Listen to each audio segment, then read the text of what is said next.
Coba kamu jelaskan kepada saya, apa saja itu struktur hadis dan bagaimana bentuk-bentuk hadis. Sebenarnya Pak, saya tidak mengerti materi ini karena materi ini sangat sulit dipahami, sama seperti dia. Apa yang mau saya jawab kalau saya sendiri tidak paham? Sudah mau meet tapi belum paham materi? Sini, kami kelompok 2 yang terdiri dari saya, Dewi Oliana Kurniasi dan Muhammad Adeo dan juga Dina Ramadhani akan menjelaskan secara rinci dan sejelas mungkin untuk memahami materi struktur hadis dan bentuk-bentuk hadis. Maka dari itu, nonton video selanjutnya. Yang pertama itu struktur hadis. Struktur hadis terbagi menjadi 3 bagian. Yang pertama itu sanad, matan, dan mukharij. Sanad berasal dari kata mu'tamad, yang berarti sesuatu yang menjadi sandaran, tempat berpegang, dapat dipercaya, dan dianggap sah. Sedangkan menurut istilah, sanad merupakan rantai perawi yang meriwayatkan hadis hingga sampai kepada matan. Dengan kata lain, sanad merupakan rangkaian perawi yang menelusuri periwayatan hadis dari orang yang menyampaikannya hingga kembali kepada Rasulullah SAW. Untuk contoh lebih lengkapnya, simak video selengkapnya. Haddasana Muhammad bin Al-Musanna qala haddasana Abdul Wahhab As-Saqafiyu qala haddasana Ayub an Abi Qalabah an Anas anin Nabi sallallahu alaihi wasallam ruwah Al-Bukhari.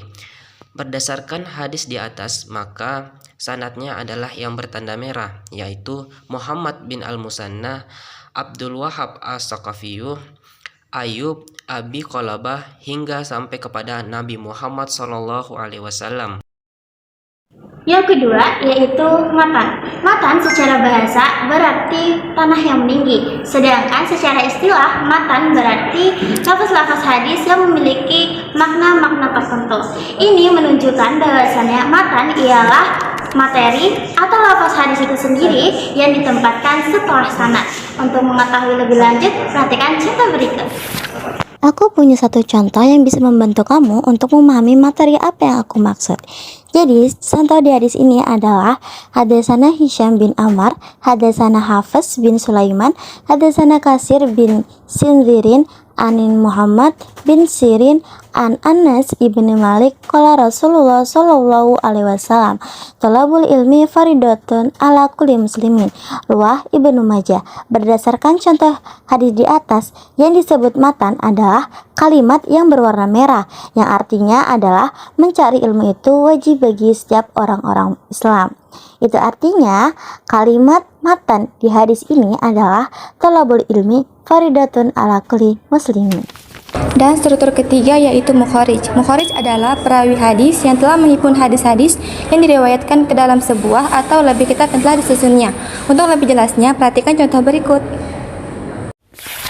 Haddasana Hisham bin Ammar, haddasana Hafs bin Sulaiman, haddasana Kasir bin Sinzir, an Muhammad bin Sirin, anin Nas min ahli zalika qala Rasulullah sallallahu alaihi wasallam, talabul ilmi faridatun ala kulli muslimin, rawahu Ibnu Majah. Ibnu Majah dalam hadis ini berstatus sebagai mukharij atau rawi akhir karena dialah yang mengumpulkan dan mencatat hadis ini ke dalam kitabnya, yaitu Sunan Ibnu Majah.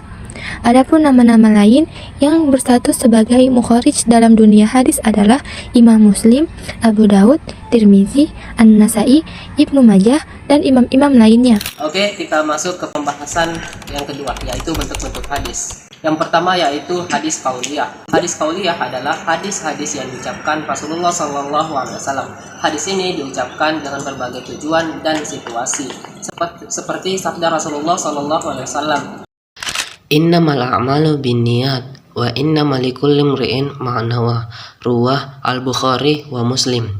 Yang artinya, sesungguhnya amal-amal itu dengan niat dan hanya bagi setiap orang itu memperoleh apa yang ia niatkan. Yang kedua yaitu fi'liyah. Fi'liyah merupakan penjelasan praktis terhadap peraturan-peraturan syariat yang belum jelas tata cara pelaksanaannya. Misalnya, cara sholat dan menghadap kiblat, di mana keadaannya adalah kita berada di atas kendaraan yang sedang berjalan. Dan ini telah dipraktekkan oleh Nabi melalui perbuatan beliau di depan para sahabatnya. Dan ini juga berdasarkan dari hadis riwayat Al-Bukhari. Yang mana isi hadis tersebut adalah an Jabir karena Rasulullah yusolli ala rahilatihi haitsu tawajjahatu fa idza arada al-faridata nazala fastaqbal qiblah. Ruwah Al-Bukhari.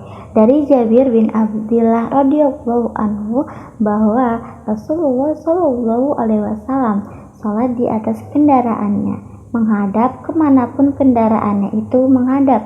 Namun bila salat yang fardu, beliau itu turun dan salat menghadap kiblat. Hadis riwayat Al-Bukhari. Yang ketiga, takririyah. Takrir yaitu keadaan Nabi mendiamkan, tidak memberikan sanggahan atau menyetujui apa yang dilakukan atau dikatakan oleh sahabat di hadapan beliau. Contohnya ketika Khalid bin Walid dalam suatu jamuan menyajikan masakan daging dop atau sejenis biawak dan mempersilahkan Nabi untuk menikmatinya.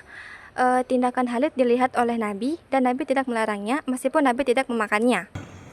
Dan yang terakhir adalah hadis sifatiyah. Hadis sifatiyah adalah hadis-hadis yang berisi tentang sifat-sifat Nabi Muhammad SAW dan berisi kondisi fisik dan akhlak dan kepribadian Nabi Muhammad SAW.